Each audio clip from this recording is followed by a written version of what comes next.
So yesterday was the Transformers brand team fan roundtable, and Hasbro and its engineers and designers took some questions from some fans and answered some really good stuff that gives us a strong outlook at what's going to be happening with the Transformers brand for 2022 and even 2023.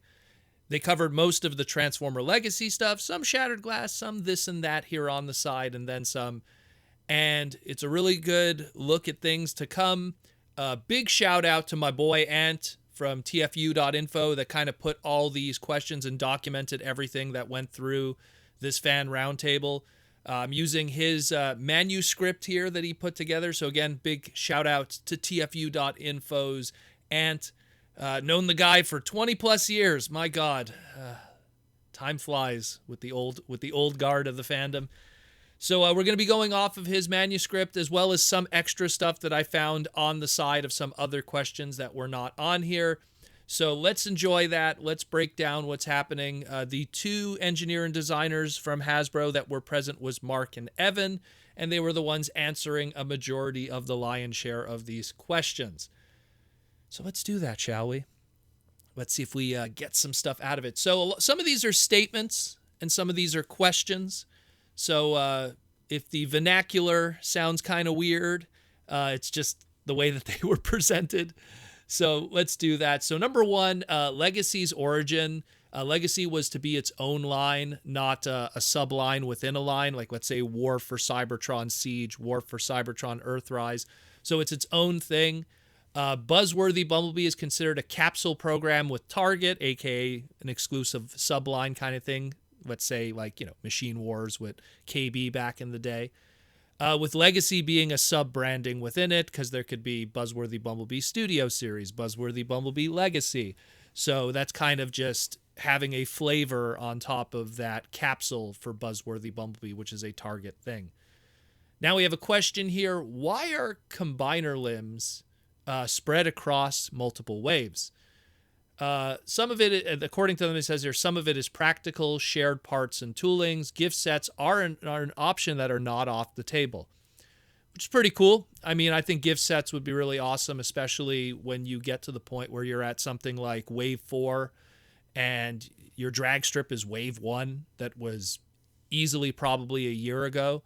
Because, I mean, if the listings online are any indication, then Breakdown is going to be 2023 when we finally get that final limb. But it's not the first time I've seen that. I mean, looking back at even Energon put a lot of its Bruticus Maximus, Superion Maximus, whatever you want to call them, their limbs were across multiple waves. So it's not the first time it's been done. Doesn't mean it was successful. It's just it's not the first time. Always got to look at the history. The discussion of yellowing of plastic came up. This was something that oddly enough also came up during my live stream just a couple days ago. People were talking about the yellowing plastic. So they use PA plastic here, which is a stronger plastic material that's actually what's causing the yellowing. They say here that Hasbro puts all its plastics through UV treatment, but apparently there's some plastics that have been missed. The photos do help them because then they're going to be able to pinpoint which ones are the, I guess we could call them the criminals behind it. So they say thank you for all the photos from the fans. But there's also another factor, too, that they didn't mention. And I've talked about this. I did a separate segment about it on the podcast. I think it was a Patreon listener question. But it's not always UV. A lot of lighting now with a lot of Transformer fans' collections have fluorescent light shining over it. And fluorescent light also kind of lets off its own kind of strong UV. And I've talked about this again, where if you watch my live streams, if you look at a majority of my Transformer collection, I use basic, fluorescent lighting for a majority of my collection. But my G1 collection has this ugly kind of orange lighting to it. And people have always pointed that out. They're like, how come the lighting in your G1 collection it looks different than the rest of your collection? Is the light dying? And I'm like, no, it's because this is something I learned from my father, who's a toy collector of real vintage toys, like really old stuff. He uses museum lighting, or museum fixtures, which you could purchase, at the hardware stores and stuff like that. You could look for it, which use a very low kind of UV lighting. It doesn't look the best in all honesty, in terms of like display and dynamic. But when you got stuff like G1 Jetfire, Minerva, and some other characters that you don't want those guys turning yellow, and you can't exactly give them the reverse yellowing UV bath because of, stickers and paint and everything like that. It's something to consider. So that's another thing too. But I mean, this is a discussion that I've been having the past couple of days now, because people have been pointing out Tigatron, the Voyager class from Kingdom, has been one of the prime suspects in terms of this yellowing issue. But yeah, so they're going to get down to it. They're going to figure it out. And again, they thank the fans for the photos because it's helping them really figure out what is the culprit in all of this. They also ask here, does Legacy Blitzwing have a 360 turning turret? Lenny was behind the Blitzwing, and yes, it does. It can turn, and Evan had one on hand to show that he does have a 360-degree turning turret. So that's pretty cool. And Lenny right now is working on the G.I. Joe brand. So he got to work on a tank before he moved to G.I. Joe. Lenny's a cool dude. Question number 5. How do you choose characters for Legacy? So they said weeks spent in advance with the line planning. Many factors are considered, such as character traits, gender, color, alt mode, need of an update, designer preference, trying to strike a balance. Budget and cost also play a factor in the character choices. Now, yeah, this is something we've talked about on the Toy Armada with Aaron Archer, where when you're planning out a line, you don't want to have like 3 of the same color. You don't want to have 2 yellow sports cars in the same wave. Same thing with alt modes. You don't want to have 2 tanks. You don't want to have two like green tanks and everything like that. Character traits. Oh man, did we go deep into that? How you have to have the tough guy. You have to have the speedy guy. You have to have the cocky airplane dude. It's expected. And then the need of update. Well, we talk about trademarks here on the podcast all the time. There's always that need of update is always lingering in the background. And what is almost the prime example of how you know when something is coming, if it's been through that 4-year trademark span. The interesting one here is gender. So that's pretty cool too. I mean, like, I guess now it's kind of like, hey, we got to make sure there's a female character, every wave or so. So that's a pretty awesome thing, because that'll lead to more opportunities for, again, certain characters that just didn't have proper figural representation. Hey, maybe we'll get a Botanica at some point. I mean, if gender is an issue, Botanica is going to have to blossom up, no pun intended, sooner or later. So that's pretty cool. I dig that a lot. Question number 6, why Cybertron Metroplex versus other characters for your Titan class? It says here, this team was picked up Metroplex from the previous team, which is interesting. Ties into Legacy's story theme-wise as mining for Energon, because Energon is like the overall theme with Legacy, the Energon weapons and everything like that. Interesting, though, the mention picked up from the previous team. So the John Warden era, which pretty much was starting to end when they went from Earthrise into Kingdom. And it makes me wonder, was Metroplex something that was intended, maybe, like it was probably on the cutting room floor for something for either Earthrise or even that of Kingdom? Was Metroplex going to be a Kingdom kind of figure, digging for ancient Energon and prehistoric Earth Cybertron, that pure Energon that existed during the Beast Wars era? It's something to think about. Probably a follow-up question would be pretty cool. But again, now he's an Energon miner, and considering Energon weapons are part of the overall, I guess, story with Legacy, that's how it fits in. They mention here Metroplex is 22 inches, making him one of the largest of the Titans that they've had up to this point. Obviously, we talked about this. The original Metroplex and Fort Max hold the title of the tallest. They said the story was an initial driver to get Metroplex in there. Still designing toys for kids, ultimately, and that was the end choice more than anything. And I feel because also there's the different markets now. While the Western market still is primarily sold to adults, there still is a large contingency of kids that are buying these toys. And again, the Titan class is the Christmas and or big birthday present item, which is usually purchased for kids. And probably by the time this Metroplex releases, it'll be closer to that Christmas kind of holiday season. They plan it like that all the time now. And let's not ignore the Chinese market. Chinese market is growing and growing, and Hasbro is not ignorant to that. And the Chinese market is heavily kids over there as opposed to the Western market. They also said here they're extremely happy to see how much the Wave 2 pre-orders did, like the numbers for Legacy, saying the fans crushed it. So that's pretty cool that they, we really like pre-ordered like crazy. So I guess people were really excited about what they saw just a couple days ago. The next question we got here is price increases. Will there be another price increase bump next year? They responded here, increases have come across all the action figure brands, not just Transformers. Can't say that there won't be any more. Marvel and Star Wars have gotten hit with further increases. Going forward, deluxe class Transformers will be $24.99 MSRP. Cardboard prices are going up as well. We talked about this. This was when Chris Cox, the CEO of Hasbro, sent out a memo to all the toy distributors across the world how there would be MSRP and price increases due to inflation, which came into effect April 1st, 2022. So that's not a surprise. Look, I have this conversation with you guys all the time.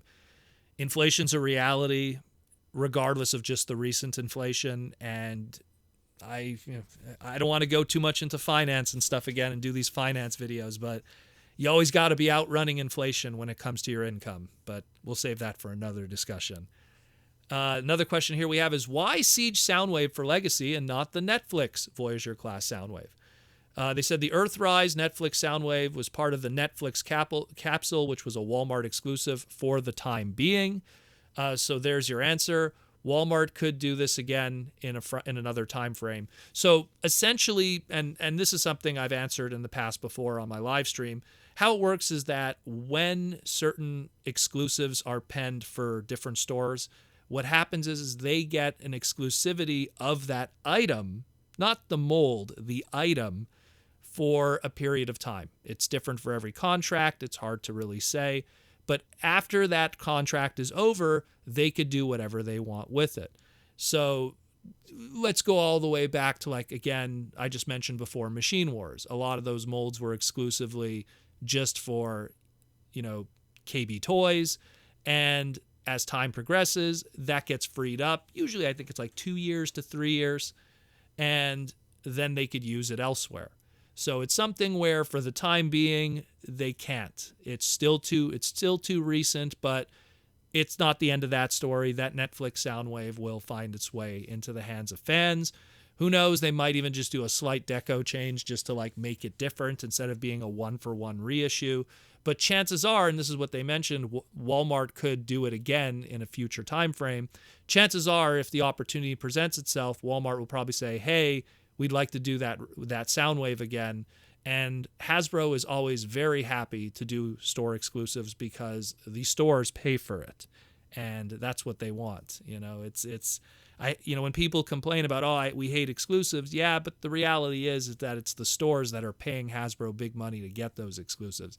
It's not a choice of Hasbro. Hasbro loves the fact that stores are paying them to have that. So chances are there probably will be a Soundwave again in the future. And there probably will be a Walmart exclusive again because they'll want to be able to get that traffic. Next up, packaging. Opening packaging, people stealing heads. Is there going to be preventative measures? I haven't yet seen this. I mean, the only one that I heard about was, and that was the one that was going all over the internet, was the Space Jam LeBron James and how everyone was stealing the heads off of that. But that wasn't really open packaging. It was just, exposed figures with a base cardboard stand. But yeah, I haven't seen that with Transformers yet, where anyone has been stealing stuff from the new exposed deluxe and core class packaging. But maybe I just don't live in a scummy area and I have to just kind of dig deeper. But they say here there's no changes anytime soon to returning to the old plastic bubble model or the window cover. They said maybe closed boxes in the future, just like they have already for their larger figures, like their leader classes and so on. But no immediate solutions just yet. Open boxes still sell better with kids, so open boxes have been chosen for Transformers versus other lines, which are normally aimed at older fans. What they're trying to say there is that usually having the toy exposed and being able to be physically seen tests well with a younger demographic, as opposed to the older demo. We don't really care about that. I don't know about that. I'll have to say this. When I have a choice between multiple of the same figure in a Walmart, I actually look over them, because there is sometimes paint deco issues and differences and everything like that. I remember when I was picking my, I think it was my Cyberverse Soundwave, the deluxe class one, I had to like go through 3 of them because the paint on his like face was just terrible. And I picked like the best of the worst out of the 3 of them. So where if it's blind, if it's in a closed box, who knows? You might get like some ugly splotch, messy stuff. So, but yeah, it's something that probably might be in the future, but they probably won't change it yet because it still tests well with kids. And kids are the future. Does Menasor connect with Combiner Wars pieces? They said it's possible, but it doesn't fit 100% well. The notches are molded into each individual leg, but it's not really intended for that. And there's no arm port compatibility. Mark's focus was for making better figures versus sacrificing Combiner Wars compatibility. And I don't blame him. I mean, Combiner Wars was, 2014? So to really like start forcing something like that in there based off of a line that's 8 years old, not to mention you're going into competition with yourself, because what you would be doing is, hey, just pick up Menasor, and then, either if you already own those Combiner Wars molds, you don't need to go and buy our deluxes that are on the shelves right now, or alternatively, go and hunt down those Combiner Wars molds because they're cheaper in the secondary market than buying our current MSRP deluxes. You don't want to go into competition with yourself. You want people to collect them all. You want people to cross-sell. You want people to buy Menasor and then buy those new deluxes. Not go, okay, I'm just going to buy Menasor, and because they already created this compatibility for something that was sold 8 years ago, why am I going to buy all these others? So makes sense. It would just be silly otherwise. I understand it would be cool from the perspective of some fans to have that option, but from a business standpoint, it just doesn't make sense. Core class Skywarp missing his arm cannons. Accessory packs coming, perhaps. They said anything is possible. Can't confirm and or deny. Definitely on their radar. They do want to do accessory packs in the future. I remember in a past roundtable, they said they want to make them more so in the future because they want to do accessories for figures that didn't have their key weapons. They didn't specify which back then, and this was like during Kingdom. But it sounds like they probably wanted to give Cheetor his gut gun, let's say, or something like that. So I'm pretty sure in the future we might get an accessory pack that'll give Skywarp his null rays, and then maybe Cheetor his gut gun and stuff like that. Unfortunately, it'll probably have to be all molded in one color, so you won't get a yellow gut gun and black blasters for Skywarp. But we'll see what happens. Who knows? It would be cool if they somehow just do everything on different molding trees and stuff. But that's for another time. Next question. The Instagram designer post. Is there going to be any more in the future? Because people seem to really like them. What they're referring to is on Mark's Instagram and a few others. They've been showing some behind the scenes designer posts and the engineering and the planning of the figures with some comments, and people have been really digging those. I know I have. Those were fantastic, especially for the Studio Series stuff. He said here, the designers are all on board and love doing them, but nothing is planned otherwise. I guess it's really as much as they can show legally without pulling the curtain behind Oz too much, so to speak. Inspiration for the Voyager Class G-Axis. Mark said that he originally worked on the Thrilling 31 back in the day, and he was pushed to use those bright orange colors back then, similar to the RAD 2001 version, aka RAD 1.0. Now he's working on this one. He loves that character, and he actually owns a lot of art from the original G2 books that had G-Axis in it that was drawn by good old Manny himself. So that's pretty cool for, I guess, for Mark to finally get one of his favorite characters given proper treatment. And that G-Axis is just amazing. I mean, I just love it. And Dan Kahana did a good job with the concepting, and Yuya-san and everything. Like, fantastic stuff. Fantastic.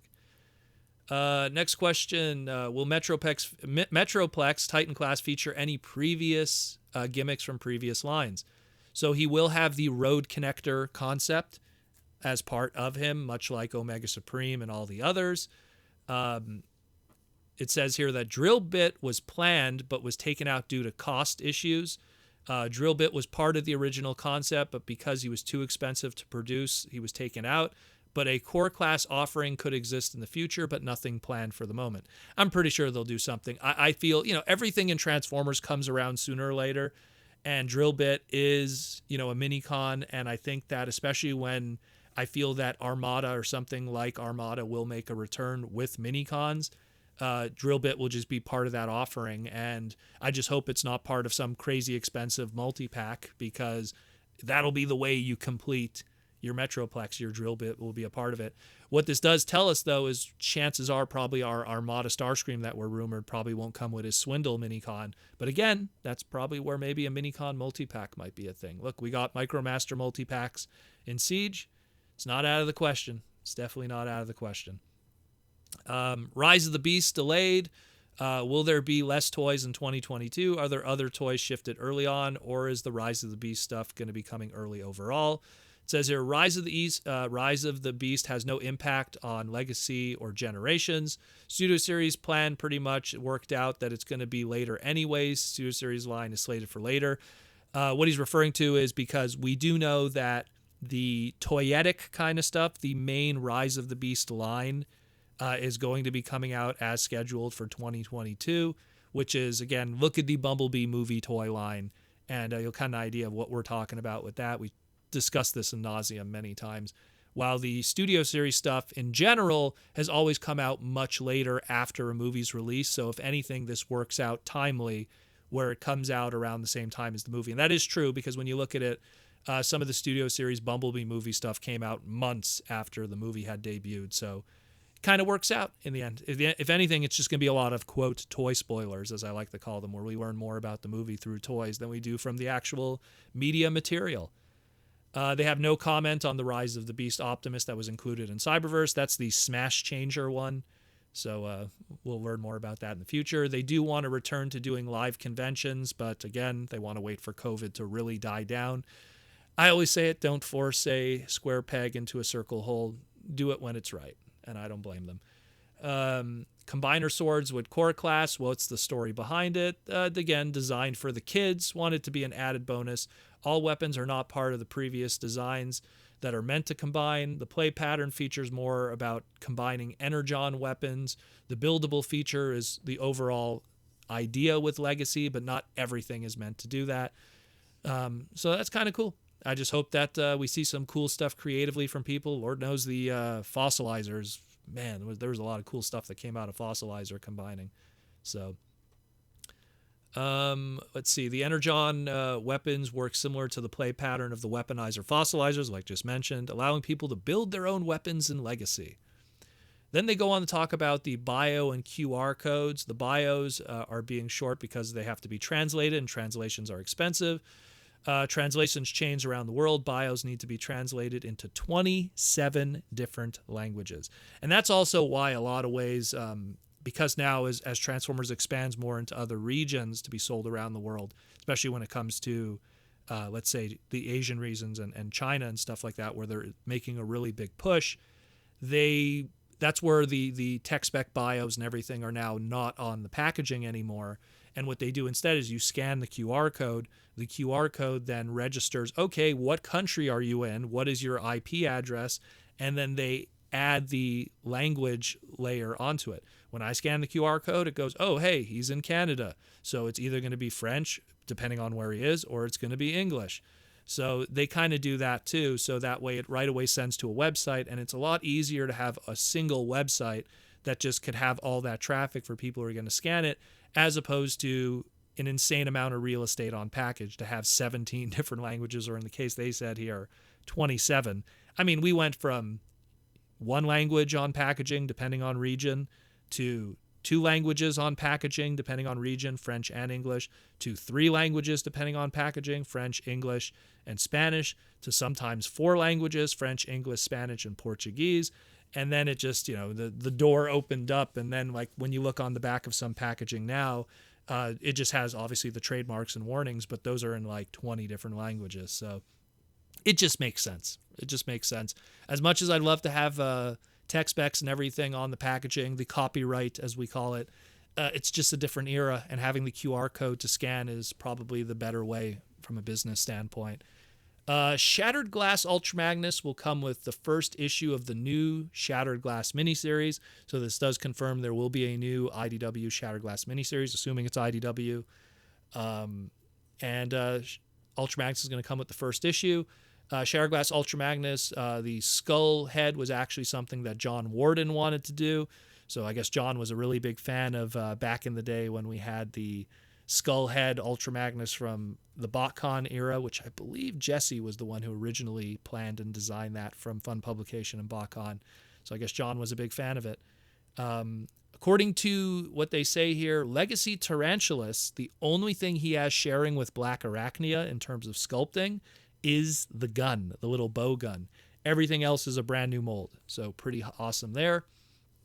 They talk about Transmetals, and there's the talk about if they could use vacuum metal painting, and they mentioned that it's becoming harder and harder to do, so finding the right process to give that toy that right look is still a challenge. The general consensus is that they'll be fine without Vac-metal, and they'll just figure out a way to paint it at some point in the future if they do plan to do Transmetals. And this is true.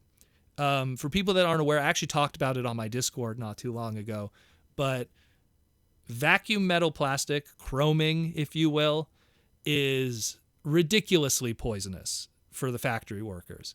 I don't want to go off on a tangent. I work in a garage.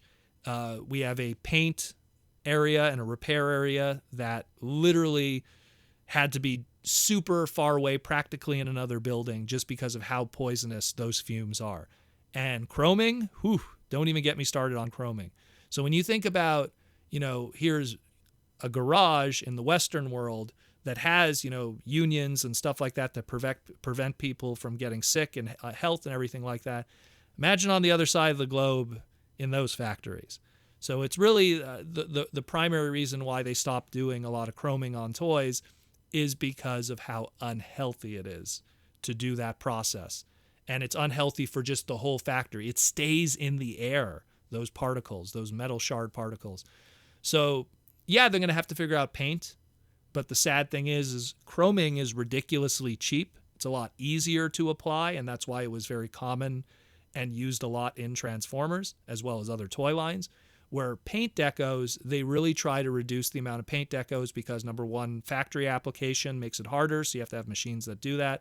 If it has to be done by hand, then that's also a difficulty because then the QC and just the difficulty of how much surface area has to be done. So it's going to be a tough one for them to figure out, and they're going to figure out something, but unfortunately, I feel it's going to be a tough road, unfortunately. It's something I get a feeling we're going to revisit in the future, in a future discussion here on the podcast. There's also the mention of what could be a potential repaint and or retool of Motormaster, the Commander class, and Evan said he has something cooking in his mind. I don't want to say what that potentially might be. There's a few ideas that I've seen online that are really good that I think Evan might be leaning onto, but we'll save that for a future discussion. They go on to talk more about Metroplex, about how the wheel on his, I guess we'll call it his giant axe weapon, it does spin. It's a ratcheted spin, so that's pretty cool. The wheel does not open up like a force chip, kind of gimmick like the original toy, so that unfortunately does not happen. You could hear a lot of loud ratcheting sounds when Sam, one of the designers, is messing with it, so it's clearly a very heavy ratcheted kind of figure. The welding mask is actually sculpted on the back of Metroplex's head, so that's kind of where it's stored and kept. And again, they made the mention that he will have the connecting ramps to make all the city kind of mode stuff like the previous gimmicks from all the way back to Siege. They also mention with their combiner mode for the Commander class of Motormaster that Menasor has two little sculpted blasters on the inside of his wrist. That is an homage to the episode The Masquerade, where he had these two little blasters on him. So that's pretty cool. Awesome. What else? Oh, and then they also talked about what's happening with that Transformers Armada Optimus Prime, aka Micron Convoy, that we saw at Wonder Festival all those years ago. They say it's going to be happening. They're going to talk about it. It's still on the plate. It's still going to happen. They're just trying to find an opportunity. And the last thing we have here is Mark mentions that Omnibots, the G1 Mailway Omnibots from 1985, are on the to-do list. They still are a possibility. And that's pretty cool. That's pretty awesome. Again, that's really a trademark thing when you really think about it. Because, I mean, yeah, they could use alternative names, and they probably will. But, you know, when you really think about Downshift, yeah, that's still kind of in the Transformer, you know, bubble. Same thing with Camshaft. They used Camshaft a few times, but it's really stuff like Overdrive. What's happening with that one? Ooh, you know, are we going to see that one again? So they could change the names. They'll figure out some kind of other name. But I'd like to see the Omnibots. They're long overdue. Really have not had anything outside of very bizarre kind of colorations. Like, oh, hey, let's take this Alternator's toy and call it Camshaft. Let's take this Spy Changer and call it Camshaft. Oh, this character's called Downshift, but it's not that Downshift. It's another Downshift. It's Downshift because we don't have Wheeljack. And then, you know, that's existed historically throughout the brand. So now at least hopefully we'll get true Omnibots and a true celebration of those designs, and we'll see what happens with that. And that's more or less it. That's more or less it for the roundtable. Again, thank you all for listening to my voice and hearing what was going on here. Where are we at? We're over 30 minutes. So at least it'll keep you busy at work or if you're driving home. A lot of cool stuff. Let me know what you think. These were some pretty good questions. Hopefully we're going to get some more information. There is a mention that they are going to be talking about the next Shattered Glass release in the future, which will be in May. So will that be a Fan First Friday or a Transformer Tuesday? Will it be a stream, or will it just be like, you know, a news update? We don't know, but we do know that there is going to be more stuff coming in the near future. So that's pretty hype. We'll talk about it when the time comes, and thanks all for listening, and still more news to come as the week progresses.